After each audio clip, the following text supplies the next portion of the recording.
Hello friends, good morning. My name is Dinesh Kumar Sharma.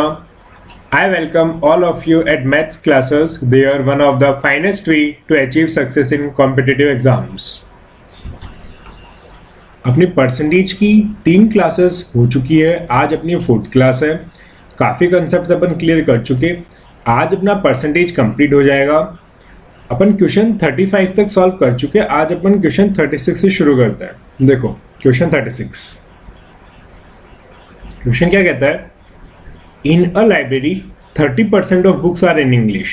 जो 30% books है वो English में, 50% बुक्स आर इन हिंदी और जो 50 है वो हिंदी में. एंड द रिमेनिंग, अपने आप में मैंने क्या कहा था, 100% कंप्लीट होता है. तो इस 100 में से 30 इंग्लिश की गई, 50 हिंदी की गई. तो आपका रिमेनिंग कितना बचा? 20. और फिर क्या कह रहा है?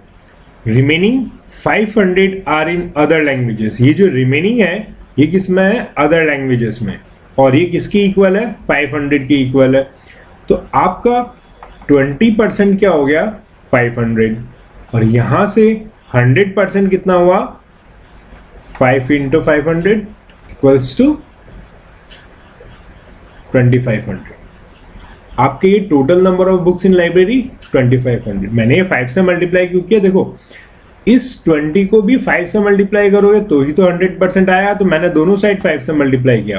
इधर 5 से कर दिया और इधर 5 से कर दिया. तो ये आपका आ गया 2500. अपना नेक्स्ट क्वेश्चन, ये तो बहुत बेसिक कंसेप्ट थे. Question 37. A student scores 55% marks in 8 papers of 100 marks each. इसने कहा कि उसने 55% मार्क्स स्कोर किए. Student score 55% marks in 8 subjects और 8 पेपर और 100 ईच, 100 मार्क्स ईच. तो उसके टोटल मार्क्स कितने हो गए? एक पेपर अगर 100 का है तो 8 पेपर के कितने हो गए? 800 नंबर हो गए. 800 नंबर हो गए. और इस 800 का 55% उसने स्कोर किया. आगे क्या कहता है? He scores 15% of his total marks in English. How much does he score in English? अब देखो इसने ये कहा he score 15% of total marks in English. जो इंग्लिश है उसके उस इंग्लिश में उसके 15% है टोटल मार्क इन इंग्लिश के. तो ये 15% हो गए इंग्लिश में. और उसके टोटल मार्क्स आए कितने, पहले अपन को ये निकालना है.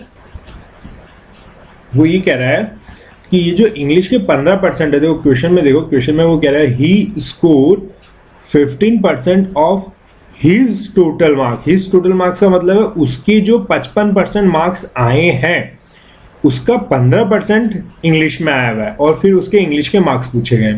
तो अपन ये देखते हैं पहले उसके मार्क्स आए कितने. उसके मार्क्स कितने आए? 800 का 55%, क्योंकि 55% ही उसने स्कोर किया है. ये मार्क्स आ गए उसके खुद के, ये मार्क्स आ गए उसके. और अपन को ये पूछा गया है अब इसका 15% जो है वो इंग्लिश में आया है. ये जो है 800 इंटू 55%, ये तो आया है उसके टोटल मार्क्स और इसका 15% ये आया है इंग्लिश में. ये आया है इंग्लिश में. अपन को इंग्लिश के मार्क्स से तो पूछना है तो ये अपन को सॉल्व करना है. तो देखो इंग्लिश में उसके कितने मार्क्स आए? 800 इंटू 55% अपॉन 100 और ये 15% इस टोटल के, यही निकालना है. तो देखो ये 0 से 0 और 5 3 15, ये 20, 4 5 20 और 4 2 8, फिर ये 5 1 1. अब आप क्या आया? 3 2 6 इंटू 11 मीन्स 66. तो आपके ये जो 66 मार्क्स आए ये उसके किस में आए हैं? इंग्लिश में. देखो ये रहा 66 क्वेश्चन में, ये रहा 66 उसके इंग्लिश में मार्क्स आ गए. अब next question, question number 38. Question 38 क्या कहता है? निखिल स्पेंड, देखो ये रहा question 38. Nikhil spend 45% of his monthly stipend on food and transport. देखो उसके पास टोटल कितना है 100% और इसका 45%। देखो ये स्टाइफंड है उसकी सैलरी, जो अगर अपन जैसे ट्रेनिंग वगैरह पे जाते हैं ना तो इस एक स्टाइफंड देते हैं, वो हैज अ सैलरी नहीं होता बट अपने रहने का खाने का खर्चा टेम्परेरी जो अपना खर्चा होता है उसको स्टाइफंड बोलते हैं और वो गिवन होता है। तो stipend on food and transport, इसने 100 का 45% फूड और ट्रांसपोर्ट पे खर्च किया। 20% of remaining on books, remaining, अब देखो 100 में से जब 45 खर्च किया तो रिमेनिंग कितना बचा उसके पास 55, और वो क्या कह रहा है 20% ऑफ द रिमेनिंग, इस 55 का 20% उसने remaining books and half of the remaining, इसका 25 गया तो इसका कितना बचा 80% बचा। 20% गया तो 55 के 80% बचा और इस 80% का half of the remaining on other expenses, इसका हाफ कितना हो गया 40, ये 40 अदर एक्सपेंसेस पे खर्च कर दिए और रिमेनिंग कितना बचा 40। तो ये 40 किसका है, इस 55% का 40 है और ही लेफ्ट 800, ये 800 के बराबर है। अब देखो how much is his monthly stipend, monthly stipend इस 100 की वैल्यू पूछी गई है अपन से, इस 100 की वैल्यू पूछी गई है अपन से। अब देखो सबसे पहले अपन निकालते हैं इस 100 का 55%, ठीक है, ये 55% निकालना है, इस 100 का 55% निकाल लिया, ठीक है। अब इस 55% का अपन को कितना निकालना है 40%, इस 55 का अपन को कितना निकालना है 40% के, और ये किसके इक्वल है 800 के। देखो इस 55 में से 45 खर्च कर दी, रिमेनिंग कितना बचा 55, ये 55 किसका है, इसी का ही तो बचा हुआ है। इस 55 का 20% खर्च कर दिया और जो 80% बचा इसका आधा मीन्स 40 और 40, तो ये जो 40% है ये किसका है, ये 55 का ही तो है। तो अपन को 3 ही टर्म चाहिए थी, 100 का 55% और इसका 40%, ये अपने 800 की इक्वल है। तो देखो अब और अपन को वैल्यू किसकी निकालनी है, इस 100 स्टाइफंड की वैल्यू निकालनी है, तो क्यों ना अपन इसको मल्टीप्लाई ना करें, इसको ऐसे एज इट इज रहने दो, 100 की वैल्यू निकाल लो। तो जब 100 की वैल्यू निकालोगे तो आपके क्या आएगा 100 इक्वल्स टू 800 इंटू 10,000, ये दोनों 100 ऊपर गए और नीचे क्या आएगा आपका 55 इंटू 40, ये आपके इस 100 की वैल्यू आ गई और इसी की ही तो वैल्यू अपन को निकालनी है। अब देखो अपन को इस 100 की वैल्यू निकालनी है, तो 100 की वैल्यू क्या आ गई अपने 800 इंटू 10,000 अपॉन 55 इंटू 40। अब ये 0 से 0 गया और ये 4 2 से 20 और ये 5151 और 54 20, तो इसकी वैल्यू क्या आ गई आपके, ये पॉइंट में कैसे आ रहा है, ओके ये ना 880 है, ये 880 है, ये अपना 800 नहीं है, ये अपना 880 है, 880। देखो क्वेश्चन में है ना 880 लिखा हुआ है, 880 है, तो अपना 880 होगा। तो जब ये 880 होगा इंटू अपॉन 55 इंटू 40, तो ये गया 11,5 11,8 880। अब ये 0 से ये 0 गया और 4 2 से 8 और ये आया 5 2 10 2000, तो ये आपका आ गया 4000 इस 100 की वैल्यू। ये 100 उसका क्या टोटल स्टाइफंड यही पूछा गया अपन से, ये आ गया आपका 4000। नेक्स्ट क्वेश्चन देखो, क्वेश्चन 39।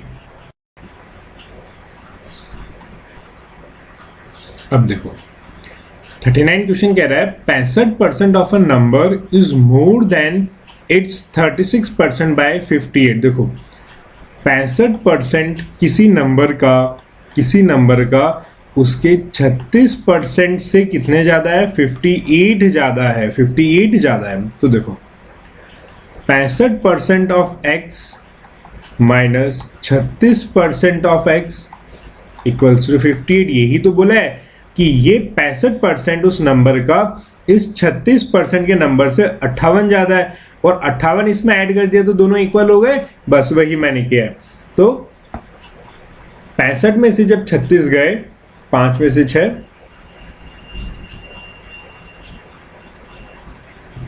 9 और 5 में से 3, 2।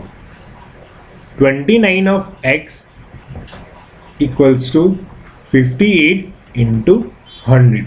तो आपका x क्या आ गया 200, 200। तो वो जो नंबर पूछा गया, नंबर आपका कितना है 200।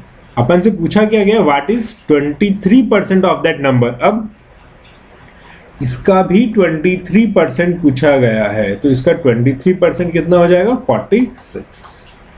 ये आपका आंसर 46। अब क्वेश्चन 40 देखो, Gaurav spends 40% of the amount he received from his father. Okay, देखो उसने अपने फादर से कितने रुपए लिए, 100 रुपए, अपने आप में पूरी वैल्यू है। इस 100 रुपए का 40% उसने हॉस्टल एक्सपेंसेस पे खर्च किया, और फिर क्या कहता है 20% ऑन बुक्स एंड स्टेशनरी पे खर्च किया, 20% बुक्स और स्टेशनरी पे खर्च किया, and 50% of remaining on transport, 50% of the remaining on transport. अब आप 40, 50, 60 खर्च कर दिया, रिमेनिंग कितना बचा 40, और रिमेनिंग कितना बचा 40, और इस 40 का हाफ, ये कह रहा है 50% ऑफ द रिमेनिंग, इसका 50% कितना हो गया 20%, ये उसने किस पे खर्च कर दिया ट्रांसपोर्ट। अब कितना बचा 20, ये टोटल 100 हो गया, 40, 20, 60, 20, 80 और 20, 100। ठीक है। अब कहता है ही सेव्स 450, 450 रुपये उसने बचाए, विच इज इक्वल किसके है ये, half the remaining amount after spending on hostel, books and transport. इन सब पे खर्च करने के बाद में जो बचा उसका हाफ अमाउंट 450 के इक्वल है, और बचा कितना 20%, और इसका हाफ कितना हो जाएगा 10%। ये तो कहा गया, अब ये 10% 450 के इक्वल है, 10% 450 के इक्वल है। और अपन से क्या पूछा गया है, अपन से पूछा गया how much money did he get from his father, और उसने अपने फादर से कितने ली थी 100%। तो जब इसको 10 से मल्टीप्लाई किया तो इसको भी 10 से मल्टीप्लाई कर दो, और ये आपका आ गया 4500 रुपीज। तो उसने कितने लिए 4500 rupees. Next question 41, Nand Kishore gives 35% of money he had to his wife. देखो उसके पास टोटल मनी कितनी है 100, इस 100 में से 35% उसने अपनी वाइफ को दिया, and give 50% of the money he had to his sons, 50% उसने सन्स को दे दिया, और रिमेनिंग कितना बचा 50, 60, 70, 80, 85, 15% बचा। रिमेनिंग अमाउंट क्या है, और ये रिमेनिंग अमाउंट कितना 15, और ये किसकी इक्वल है 11250। He kept for his himself. What was the total amount of money Nandkishore had. 15% का मान आपको दे दिया, 100% का मान आ जाएगा, या ये क्वेश्चन अपन कर चुके। नेक्स्ट क्वेश्चन देखो, ये पहले की सेम क्वेश्चंस की तरह ही है कि 15% का मान है 11250, तो इसमें 100% का मान निकाल लो। देखो question 42, if radius of a right circular cylinder. ठीक है, मैंने आपको कहा था कि अब ये परसेंटेज के चैप्टर को किसी में भी मिक्स कर सकता है, स्पेशली मेंसुरेशन में जो रेडियस और इन सब में करता है। अब अपन से पूछा गया राइट सर्कुलर सिलेंडर। देखो सिलेंडर जो है इसके वॉल्यूम का फॉर्मूला होता है पाई आर स्क्वायर एच, और ये तो हो गया वॉल्यूम, और कर्व्ड सरफेस एरिया होता है 2 पाई आर एच, 2 पाई आर एच। तो कर्व्ड सरफेस एरिया में केवल आर और एच दो एंटिटी आती है, इसलिए अपन फॉर्मूला लगाता है A plus B plus A B upon 100, और इसको सॉल्व करने पे उसके कर्व्ड सरफेस एरिया में जो वेरिएशन आता है इससे आ जाता है। जब वॉल्यूम की क्वेश्चन आता है तब अपन देखेंगे। अब देखो क्वेश्चन देखो, so radius of right circular cylinder is decrease by 50%। इसने क्या कहा, रेडियस को 50% से घटा दिया, एंड हाइट को 60% से बढ़ा दिया, हाइट को 60% से बढ़ा दिया। Its volume will be decrease by, इसने वॉल्यूम ही पूछी है। देखो वॉल्यूम अभी अब मैंने आपको बताया, वॉल्यूम का फॉर्मूला क्या है पाई आर स्क्वायर एच, ये अपने वॉल्यूम का फॉर्मूला है। इसमें क्या 3 एंटिटी आ गई, 2 रेडियस और 1 हाइट, स्क्वायर है ना, 2 रेडियस और 1 हाइट, इसलिए अपना वो a प्लस बी वाला इसमें नहीं लगेगा, ये बेसिक से होगा। बेसिक देखो कैसे, अपन न्यू वॉल्यूम की अगर बात करें, न्यू वॉल्यूम की बात करें तो पाई रेडियस में कितना डिक्रीमेंट हुआ है 50% का, तो जब वो 100 खुद है और 50% का डिक्रीमेंट हुआ तो कितना बचा 50%, तो ये आ गया आपका 50/100 और ये 2 बार आएगा रेडियस 50/100। अब हाइट के अंदर 60% का इंक्रीमेंट हुआ है, 100 वो खुद है, इंक्रीमेंट हुआ तो कितना हो गया 160 इंटू 160/100 और ये किसका इंक्रीमेंट हो रहा है r²h का। तो देखो पाई r²h में मैं पुरानी वॉल्यूम लिख सकता हूँ v पाई r²h में। तो जब इसको सॉल्व करेंगे तो ये 50 इंटू 200, 50 इंटू 200 और 2 2 4 और ये आ गया 4 4 16 040। आपके क्या आया 40/100 और पाई r² में ओल्ड वॉल्यूम। अब देखो यहां पे अपन क्या करते थे, 100 है 50 डिक्रीज हुआ तो 50 बचा, 100 है 60 इंक्रीज हुआ तो 160 बचा। अब अगर नीचे वाली वैल्यू 40 है, ऊपर जाऊंगा 100 के पास में, तो ये 60 डिक्रीज हुआ है ना, 60% डिक्रीज हुआ है तभी तो 40 आया। तो यहाँ पे क्या आपका 40/100 न्यू वॉल्यूम, तो ये न्यू वॉल्यूम डिक्रीज कितनी हो गई 60% डिक्रीज हो गई, 60% डिक्रीजेस। अब देखो क्वेश्चन में यही है कि वॉल्यूम कितनी डिक्रीज हुई है 60% वॉल्यूम डिक्रीजेस। देखो नेक्स्ट क्वेश्चन देखो, क्वेश्चन 43।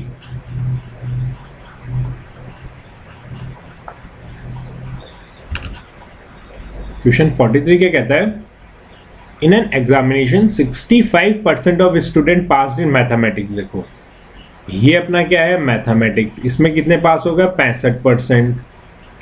फिर कहता है 48% पास इन फिजिक्स, ये अपनी क्या है फिजिक्स, इसमें कितने पास हो गए 48। फिर क्या कहता है 30% पास इन बोथ, ये जो इंटरसेक्शन एरिया है इसमें 30% दोनों सब्जेक्ट में पास हुए लोग हैं, ठीक है। अब ये पूछ रहा है how much percent of solution failed in both the subjects. देखो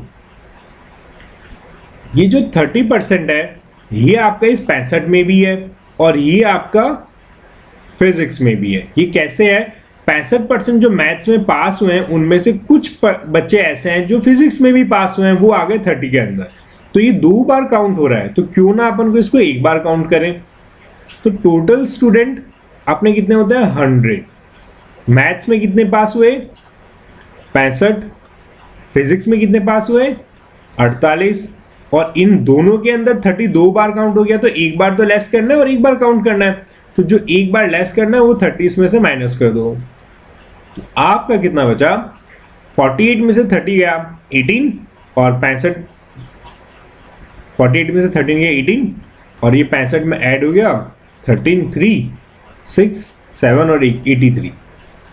83% लोग हैं जो पास है और अपन से पूछा है फेल कितना है 17%, जो किसी में भी पास नहीं है, यही पूछा है।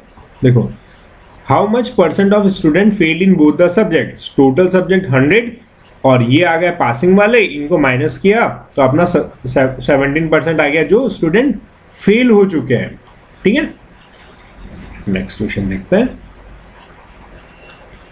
Question 44। In a village each of the 60% family has a cow. देखो ये कह रहा है 60% फैमिली के क्या है काउ, 30% फैमिली के क्या है बफेलो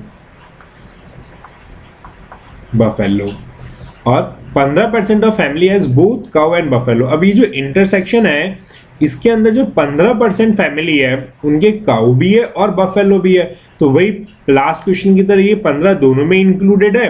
पूछा क्या गया है अपन से, in all there are 96 family, यहां टोटल फैमिली कितनी है 96 टोटल फैमिली है। How many families do not have a cow और अ बफेलो, किसी के बफेलो भी नहीं है काउ भी नहीं है, उसको कैसे सॉल्व करेंगे, वही 100 माइनस 60 काउ और 30 बफेलो और ये जो 15 2 बार काउंट हो गया, इसको 1 बार लेस कर दो, तो 30 में से 15 गया 15, 60 70 75। अब 75 फैमिली ऐसी है जिनके या तो काउ है या बफेलो है या दोनों है, ठीक है। अब 100 में से जब इसको लेस करेंगे तो क्या है 25। 25% फैमिलीज के कुछ भी नहीं है, नो काउ नो बफेलो, कुछ भी नहीं है। अब 25% निकालना है, टोटल फैमिली कितनी है 96, 100 फैमिलीज का मान कितना है 96, और अपन को कितना निकालना है 25% फैमिलीज का, तो 96 अपॉन 25 इंटू 100, नहीं 96 अपॉन 100 इंटू 25, तो 25 400 और 4 2 8 4 4 16 24 फैमिलीज ऐसी है जिनकी नो काउ और नो बफेलो 24। नेक्स्ट क्वेश्चन 45 देखो, P is 6 times as larger as Q। देखो ये क्या कहता है, P जो है ये 6 टाइम्स लार्जर है किससे, Q से लार्ज है, ठीक, किससे Q से लार्ज है। तो इसको जब रेशियो में कन्वर्ट करोगे तो Q को जब आप यहाँ नीचे ले आओगे तो आपका क्या आया, P by Q equals to 6/1, यही तो आया। तो इसको अपन डायरेक्ट भी तो लिख सकते हैं, P रेशियो Q 6:1। अब पूछ क्या रहा है, ये पूछ रहा है by how much percent is Q के बारे में पूछ रहा है, लेस देन P, P से कितना कम है। बेस किसको बनाया, P को बनाया, बेस किसको बनाया, P को। तो देखो Q जो है P से कितना कम है, 5 कम है, कितना कम है 5 कम है, और बेस कौन है P, बेस कौन है P, तो P की वैल्यू क्या है 6, तो ये 5/6 कम है Q से। अब 5/6 का परसेंटेज कैसे निकालते हैं, मैंने आपको चैप्टर के स्टार्टिंग में ही परसेंटेज निकालना बताया था कि 1/6 कितना होता है, 1/6 आपका होता है 16 2/3%, यही होता है 1/6, 1/6 यही होता है।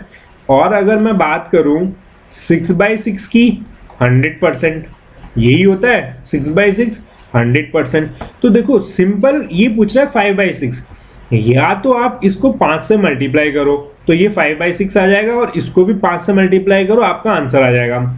या आप ऐसे कर सकते हो कि आपका 6/6 तो कितना है 100%, और 5/6 इससे एक कम निकालना है, एक कम निकालना, और एक कितना है आपका 16 2/3। तो 100 में से जब 16 2/3 को माइनस करोगे तो कितना आया, पहले तो ये देखो 100 में से 16 माइनस किया तो कितना आया 84, बट 2/3 भी तो माइनस हो रहा है, तो ये आ गया 83, और रिमेनिंग कितना बचा 1/3।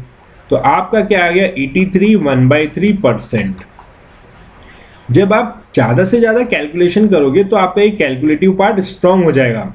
अब यहाँ से जब आप इसको 5 से मल्टीप्लाई करोगे तो देखो 16 5 80, और 5 इंटू 10 और 3। अब इसको जब सॉल्व करोगे तो ये फिर से 3 आएगा, इसमें ऐड हो जाएगा, तो ये फिर से क्या आ गया 83 1/3%। अपना क्या है 83 1/3%। नेक्स्ट क्वेश्चन पे चलते हैं। अब देखो क्वेश्चन 46 क्वेश्चन क्या कहता है, price of sugar is increased by 20%। Price of sugar कितना इंक्रीज हो रही है 25%, और 20 का मीन्स क्या होता है 1/5। तो प्राइस इंक्रीज हुई है, पहले 5 थी और अब कितनी हो गई 6, ठीक है। आगे क्या कहता है, family has decrease its consumption, जो कंजम्पशन है उसको 20% डिक्रीज किया, तो पहले 5 था अब कंजम्पशन कितना हो गया 4। जब प्राइस बढ़ी तो उन्होंने कंजम्पशन कम कर लिया। अब ये पूछ रहे expenditure of the family on the sugar is decrease by, उनका एक्सपेंडिचर कितना कम होगा, यही पूछा है। अपन ने सेम एक ऐसा लास्ट क्वेश्चन किया था, उसमें अपन ने एक्सपेंडिचर को कांस्टेंट रखा था और प्राइस और कंजम्पशन को इनवर्स प्रोपोर्शनल से सॉल्व किया था, याद आ रहा है। यहां क्या है कांस्टेंट नहीं है, ये अपन से पूछा गया है। प्राइस 20% कम हो गई, कंजम्पशन नहीं, प्राइस 20% बढ़ गई, 20% बढ़ गई, और कंजम्पशन 20% गिर गया, कंजम्पशन 20% गिर गया। अब अपन से पूछा है एक्सपेंडिचर पे क्या फर्क आएगा, तो देखो प्राइस इनटू कंजम्पशन ही तो अपना एक्सपेंडिचर आता है, कि जैसे कि 20 रुपए किलो चीनी है और अपना 4 किलो कंजम्पशन है, तो 4 किलो चीनी खरीद के लेके आएंगे, तो 4 किलो चीनी के कितने हो गए 80 रुपए, ये अपना एक्सपेंडिचर। तो दोनों का मल्टीप्लीकेशन ही क्या है एक्सपेंडिचर है। तो देखो अब दोनों को मल्टीप्लाई करेंगे तो 5 5 कितना आ गया 25 और 6 4 24। तो एक्सपेंडिचर कितना गिरा? 1 गिरा। किस पे? 25 पे। तो आपका एक्सपेंडिचर कितना आ गया? 1 कम हुआ अपॉन 25, और 1 अपॉन 25% में कितना होता है? 4%। इसको इंटू 100 कर दो, तो 25 इंटू 4 4%। जो आपका एक्सपेंडिचर है वो 4% से गिर गया। अब देखो 4% तो आ गया, बट अब याद करो मैंने आपको एक ट्रिक बता रखी है, जब दो एंटिटी हो तो उसको अपन डायरेक्ट भी कर सकते हैं। यहाँ पे दो ही एंटिटी है, प्राइस और कंजम्पशन। प्राइस और कंजम्पशन दो ही तो एंटिटी है, और दोनों का क्या हो रहा है? मल्टीप्लीकेशन हो रहा है। तो देखो अपने A plus B plus AB upon 100 वाले फॉर्मूले को याद करो। अपने प्राइस कितना 20% बढ़ रही है, तो मैंने लिख दिया +20। कंजम्पशन अपना घट रहा है 20%, तो -20। और +20 और -20 का जब मल्टीप्लाई करते हैं तो अपना आता है -20 इंटू 20 अपॉन 100, यही आएगा। जब इसको सॉल्व करोगे तो ये प्लस और माइनस ये तो कट गया, और माइनस का कितना बचा? 20 इंटू 20 400 अपॉन 100 4%, यही तो बचा। और आंसर क्या आ रहा है? 4% अपना एक्सपेंडिचर जो कम हुआ है। 4% अपना एक्सपेंडिचर जो कम हुआ है। देखो नेक्स्ट क्वेश्चन देखते हैं हम। ये क्वेश्चन समझ में आया? नेक्स्ट क्वेश्चन देखते हैं। आपको अगर मेरा कोई भी क्वेश्चन ना समझ में आए तो आप टेलीग्राम या व्हाट्सएप पे पूछ सकते हो। मैं टेलीग्राम और व्हाट्सएप का लिंक आज कमेंट में पिन कर दूंगा, और मेरे व्हाट्सएप नंबर भी पिन कर दूंगा। वहां से आप कोई भी क्वेश्चन पूछ सकते हो। अपना टाइम एंड वर्क कंप्लीट हो चुका। टाइम एंड वर्क से रिलेटेड क्वेश्चंस, आज अपना परसेंटेज क्लियर हो जाएगा, तो परसेंटेज से रिलेटेड क्वेश्चंस भी आप वहां मुझसे पूछ सकते हो, या इनके अलावा कोई भी क्वेश्चन हो आप वो भी पूछ सकते हो। कोई भी डाउट हो वो भी पूछ सकते हो।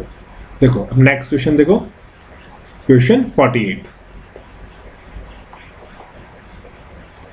The population of a village was 9600। Population कितनी है?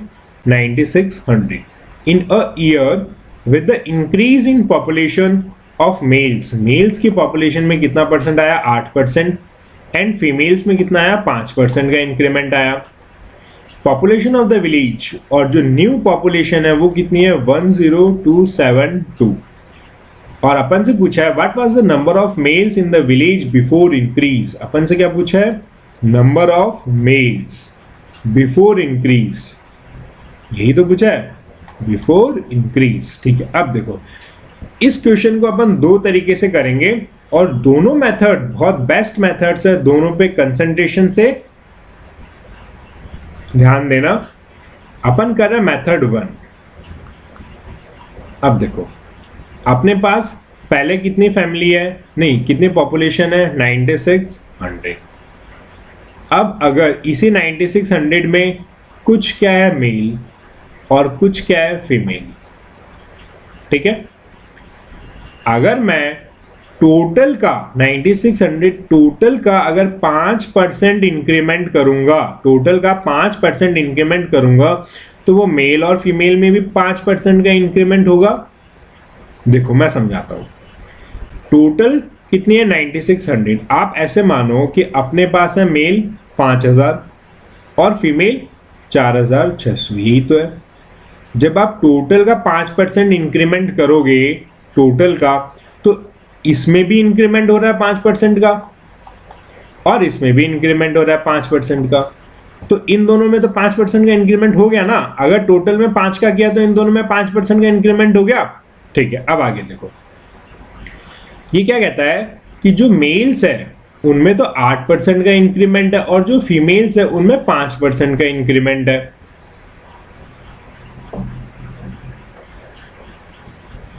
तो अब देखो अगर मैं ये कहूं कि इन दोनों का 5% मैं अगर निकाल लूं, जैसे ये जो मेल है मेल का 5% और फीमेल का 5% मैंने इंक्रीमेंट किया, और मेल का कितना 3% अभी तक रह गया है। 3% मैंने इंक्रीमेंट नहीं किया है, 5% मैंने इंक्रीमेंट कर दिया। तो अपनी जो टोटल 9600 है इसमें भी 5% का इंक्रीमेंट कर दूं, क्योंकि मेल और फीमेल में 5-5 का कर दिया, तो इसमें भी 5% का इंक्रीमेंट कर दूं। तो इसमें 5% का जब आप इंक्रीमेंट करोगे तो 5% आपका आएगा। देखो 5/100 2 0 कट गया 96, और 5 5 6 30, 30 का 0 3 और 45 और 3 40, 480, 5% आ गया 480। तो टोटल इंक्रीमेंट क्या हो गया 9600 और 480, तो ये आ गया आपका 0 8 और 10 और 10। ये 5% इंक्रीमेंट के साथ में अपनी पॉपुलेशन आ गई, 5% इंक्रीमेंट के साथ में पॉपुलेशन आ गई। बट अपनी पॉपुलेशन इंक्रीज कितनी हुई है, टोटल इंक्रीज कितनी हुई है 10272 अपनी इंक्रीज हुई है। और इसमें से अपनी इंक्रीमेंट कितनी आ गई 5% के साथ में, ये आ गई 10080। तो जब इसको लेस करेंगे तो आपका क्या आएगा 2 और 17 में से 8 गए 7, 8 और 9 और 1 192। अब ये जो 192 रिमेनिंग है ये किसके बराबर है, इस 3% के इंक्रीमेंट का ही तो फर्क है। तो ये जो 3% ऑफ मेल्स है, 3% ऑफ मेल्स कितना आ गया 192। यहां तक समझ में आया? नहीं आया तो आप मेरे को बताना, मैं दोबारा इसको एक्सप्लेन कर दूंगा। एक बार मैं करता हूं। देखो अपना टोटल 96 है, अगर इसमें मैं 5% का इंक्रीमेंट करूंगा तो इस 96 में जितने भी लोग हैं सबका 5% इंक्रीमेंट हो जाएगा। तो इसी 96 में मेल है और फीमेल है, इनका भी 5-5% हो जाएगा। तो अपन को क्वेश्चन में दिया हुआ है कि मेल 8% इंक्रीमेंट हो रहा है और फीमेल 5% इंक्रीमेंट हो रहा है। तो मैंने दोनों का 5% इंक्रीमेंट किया। देखो 9600 में दोनों का 5% इंक्रीमेंट किया 4%। इस 480 में फीमेल भी आ गई और मेल भी आ गई, तो ये अपना है टोटल 10080। बट अपन को इंक्रीमेंट दिया कितना गया है 10272। इसमें से जब 10080 माइनस किया तो आया अपना 192। और ये 192 फर्क किसकी वजह से आ रहा है, ये 3% ऑफ मेल्स जो बच चुका है। तो यहां से सीधा सीधा हो गया कि 3% ऑफ मेल कितना है 192, 3% ऑफ मेल्स कितना है 192। तो यहां से अपन को मेल्स की वैल्यू तो निकालनी है। तो एक की वैल्यू कितनी हो गई 192/3, ये आ गया 3 6 18, 3 4 12 और टोटल 100% कितना आ गया 6400 अपने मेल्स आ गए। यही पूछा है 6400 males in this village before increases 6400। अपना क्वेश्चन 47 रह गया था। 47 क्वेश्चन देखते हैं पहले। देखो क्वेश्चन 47,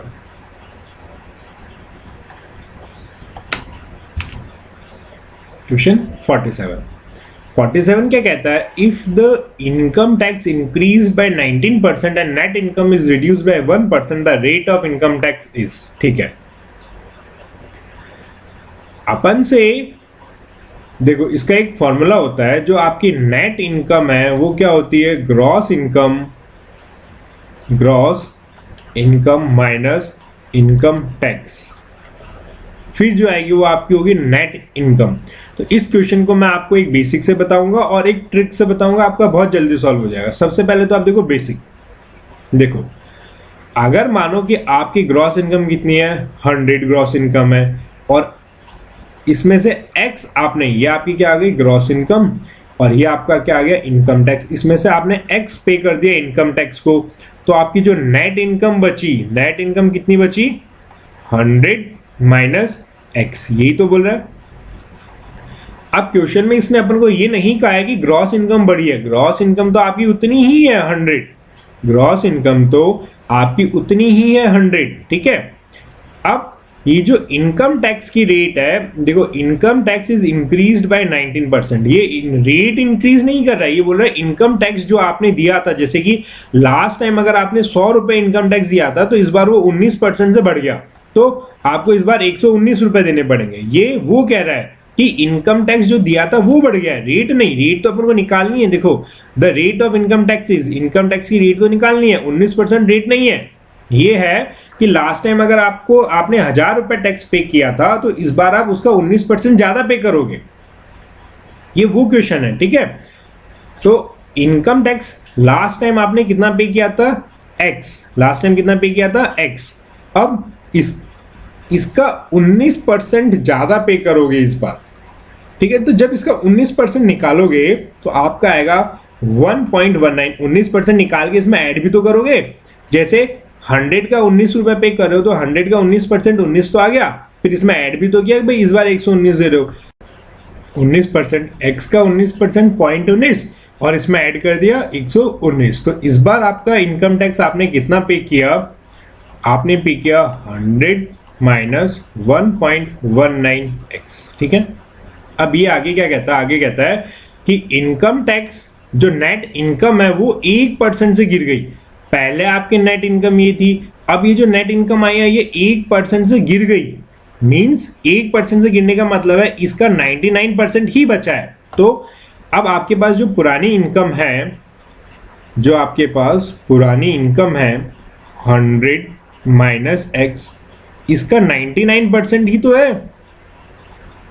इसका 99% ही तो अपने नई वाली इनकम क्या है? 1.19x। ठीक है, अब देखो, जब इसको मल्टीप्लाई करोगे तो 100 से तो 100 गया, आपका क्या बचा? 99। और जब इसको मल्टीप्लाई करोगे तो आपका क्या आ गया? 0.99x। ठीक है, और उधर 100 माइनस 1.19x। ठीक है, अब ये माइनस की टर्म इधर आ जाएगी प्लस में, तो ये आपके हो गया 1.19x minus 0.99x equals to 100, और ये वाली प्लस की टर्म इधर आ जाएगी माइनस में 99। तो आपकी क्या आया? यहां से आया आपके 0.20x इक्वल्स टू 1, और x क्या आया? 1/20, और ये पॉइंट हट के आपका क्या आ गया? 100। तो 1/20 इंटू 100 कितना होता है? 5%। ये मैंने आपको फर्स्ट क्लास में क्लियर कर दिया था। 1/20 इंटू 100 कितना होता है? 5%। तो x क्या अपनी? x क्या अपनी? रेट वही तो है कि अपन ने x पे किया था। तो x कितना आ गया आपका? 5%। 5%। अब मैं आपको इसका बेसिक बताता हूं। देखो, नहीं बेसिक अपन ने कर लिया, अब इसकी मैं आपको ट्रिक बताता हूं। ट्रिक क्या है? आपको ये कहा गया है कि 19% इनकम, वो टैक्स बढ़ने की वजह से आपका 1% इनकम कम हो गई। 1% इनकम कम हो गई, तो आपको कुछ नहीं करना, इनकम टैक्स रेट निकालने के लिए 1 इन दोनों का टोटल कर दो। 19 प्लस 1, ये आपके आ गया 1/20, और 1/20 कितना होता है? 5%। ये ट्रिक है अपने इनकम टैक्स क्वेश्चंस की। ये ऐसे आया, इस ट्रिक का बेसिक बताता हूं कि 19 रुपए उसने ज्यादा पे किया और 1 रुपए तो कम हो गया। मींस 1 रुपए तो चला गया माइनस में और 19 रुपए चले गए प्लस में। तो इन दोनों का जब डिफरेंस देखोगे ना, इन दोनों का डिफरेंस वो आता है 20। और अपन से इनकम टैक्स की रेट पूछी है तो इनकम पे रेट निकालते हैं, तो 1/20, और 1/20 5%। ये ट्रिक यहां से आई हुई है। ठीक है, नेक्स्ट क्वेश्चन देखते हैं। Question 49। Question 49, a student multiplied a number by 3/5 instead of 5/3 और परसेंटेज ऑफ एरर पूछा है। उसको मल्टीप्लाई करना था 5/3 से। करेक्ट वैल्यू तो ये है, और उसने कर किससे दिया? 3/5 से। ये रॉन्ग वैल्यू, एरर पूछा है। तो करेक्ट वैल्यू क्या है? 5/3 से मल्टीप्लाई करना था और उसने कर दिया 3/5 से। और जब एरर निकालते हैं तो एक्चुअल वैल्यू नीचे रखते हैं, ये अपनी आ गई एक्चुअल वैल्यू। परसेंटेज निकालना है तो इंटू 100। अब देखो, इसको माइनस कर दो, एरर निकालना है ना। अब अपन ने ऊपर एलसीएम लिया कितना? 15, 3 5 15 और 25, 5 3 3 इंटू 9, और नीचे आ गया 5/3। जब इसको सॉल्व करोगे 25 में से 9 गए 16/15, और अब ये 3 ऊपर चल जाएगा मल्टीप्लाई में, और ये दोनों मल्टीप्लाई हो जाएंगे। तो ये आपका आ गया 3 और नीचे आ गया 5। अब देखो, ये कटा 3 5 15, आपका आया 16/25, और परसेंटेज निकालने के लिए 100 से मल्टीप्लाई करना है तो इंटू 100 कर दो। तो 25 4 100, और 4 इंटू 16 64। ये आपका आ गया 64% एरर। ये आपकी क्या आ गई? 64% एरर। ना, अभी लास्ट क्वेश्चन है 50। इसके बाद में अपनी प्लिंथ टू पैरामाउंट के अपने परसेंटेज के सारे क्वेश्चंस कंप्लीट हो चुके हैं, परसेंटेज के सारे कंसेप्ट्स क्लियर हो चुके हैं। कल से अपन नए टॉपिक के साथ शुरुआत करेंगे। अब अपन पहले क्वेश्चन 50 भी देखते हैं। देखो क्वेश्चन 50 क्या कहता है, 60% of the student in a school are boys. 60% students क्या है, boys, and number of girls, तो मीन्स क्या हुआ, 40% जो है वही तो गर्ल्स है। 60% बॉयज है तो 40% ही तो गर्ल्स है। और ये क्या कह रहा है, नंबर ऑफ गर्ल्स इज 972। तो ये जो टोटल स्टूडेंट है 100%, इसका 60% बॉयज, इसका 40% गर्ल्स, तो 40% का मान दे दिया अपन को 972। तो अपने 10% का मान कितना हुआ, 4 2 8 4 4 16 4 3 12 243।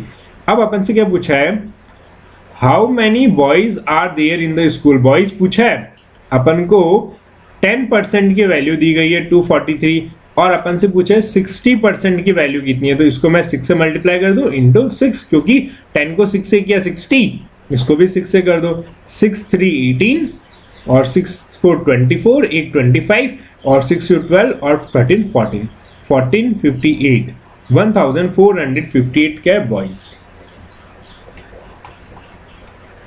तो आज अपने प्लिंथ टू पैरामाउंट का परसेंटेज चैप्टर कंप्लीट हो चुका है। आज की क्लास को अपन यहीं वाइंड अप करते हैं। कल मिलेंगे फिर से नए टॉपिक के साथ में। Thank you.